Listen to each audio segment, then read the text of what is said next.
आज Doubtnut app download करें।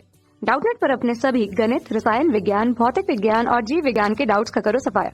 बस प्रश्न की फोटो खींचो, एक ही प्रश्न को क्रॉप करो और तुरंत वीडियो सोल्यूशन पाओ। अभी डाउनलोड करें। तो फ्रेंड्स, हमारा प्रश्न है हाइड्रोजन परमाणु में पहली बोर कक्षा की त्रिज्या R0 है, दूसरी कक्षा की त्रिज्या कितनी होगी? एकल आयनित हीलियम परमाणु की द्वितीय कक्षा की त्रिज्या कितनी होगी? ओके, तो यहाँ पे पूछा है कि हाइड्रोजन परमाणु की जो है द्वितीय कक्षा की त्रिज्या कितनी होगी और एकल आयनित हीलियम परमाणु की द्वितीय कक्षा की त्रिज्या कितनी होगी। ओके, तो यहाँ पे हम बोर के सिद्धांत से लिख सकते हैं, बोर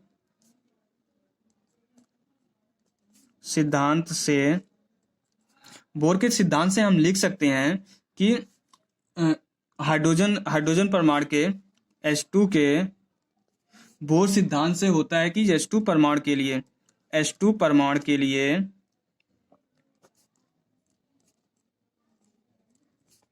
जो R की वैल्यू होती है वो कक्षा की त्रिज्या के वर्ग के अनुक्रमानुपाती होती है। ठीक है, तो अगर यहाँ पे पहली कक्षा की त्रिज्या हाइड्रोजन परमाणु के लिए पहली कक्षा की त्रिज्या R0 दिया गया है, ठीक है, तो ये दिया गया है क्वेश्चन में।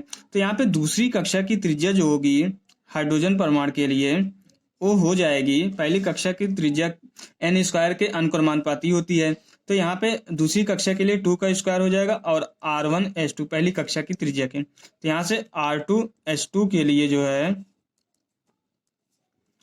हो जाएगा 4 R1H2 के लिए कितना दिया है? R0 दिया गया है। तो ये जो है पहला क्वेश्चन निकल गया कि हाइड्रोजन परमाणु की दूसरी कक्षा की त्रिज्या कितनी होगी।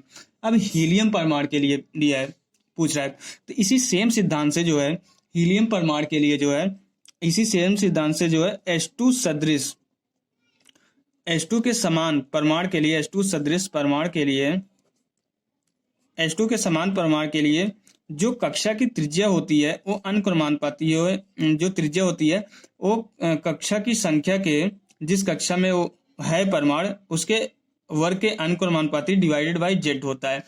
यहाँ पे ये Z जो होता है, यहाँ पे Z बराबर जो है परमाणु क्रमांक होता है। ओके, परमाणु क्रमांक होता है, तो Z की वैल्यू परमाणु क्रमांक के बराबर होती है। R अनुक्रमानुपाती n² divided by Z के होता है। तो इस वाले संबंध से अगर हम देखें तो अगर हम यहाँ पे इसका हाइड्रोजन परमाणु के लिए और इसके एकल आयनित परमाणु की दूसरी कक्षा का अगर दोनों का अनुपात निकालें तो मेरा कहने का मतलब है कि एकल आयनित हीलियम परमाणु की द्वितीय कक्षा की त्रिज्या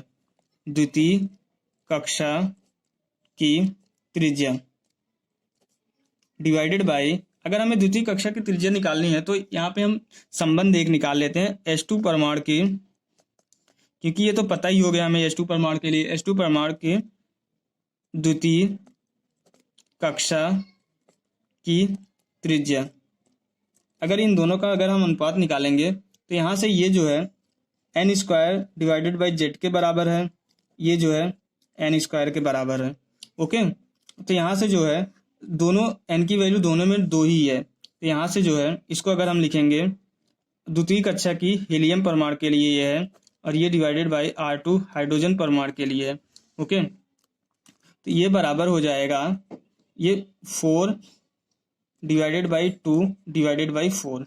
ठीक है, यहाँ से 4 से 4 कैंसिल हो जाएगा, तो R2 हीलियम परमाणु के लिए बराबर हो जाएगा 1/2 R2 हाइड्रोजन परमाणु के लिए। अब R2 हाइड्रोजन परमाणु के लिए हमने पहले से ही निकाल रखा है, कितना है 4 R0। अगर ये वैल्यू अगर हम इस इक्वेशन में लाके रख देंगे R2H2 की वैल्यू, तो यहाँ से हीलियम परमाणु की दूसरी कक्षा की त्रिज्या हो जाएगी 1/2 इंटू 4 R0। तो इसको सॉल्व करेंगे 2 R0, तो यही हमारा आंसर हो जाएगा। ओके, यही क्वेश्चन में पूछा गया था। हीलियम परमाणु के लिए जो है दूसरी कक्षा की त्रिज्या 2 R0 हो जाएगी और हाइड्रोजन परमाणु के लिए जो दूसरी कक्षा की त्रिज्या जो है 4 R0 के बराबर हो जाएगी। Okay, thank you. कक्षा 6वीं से 12वीं से लेकर नीट, IIT, JEE वो एडवांस के लेवल तक 1 करोड़ से ज्यादा छात्रों का भरोसा। आज ही डाउनलोड करें डाउटनेट ऐप या व्हाट्सएप करें अपने सारे डाउट्स 8400 400 400 पर।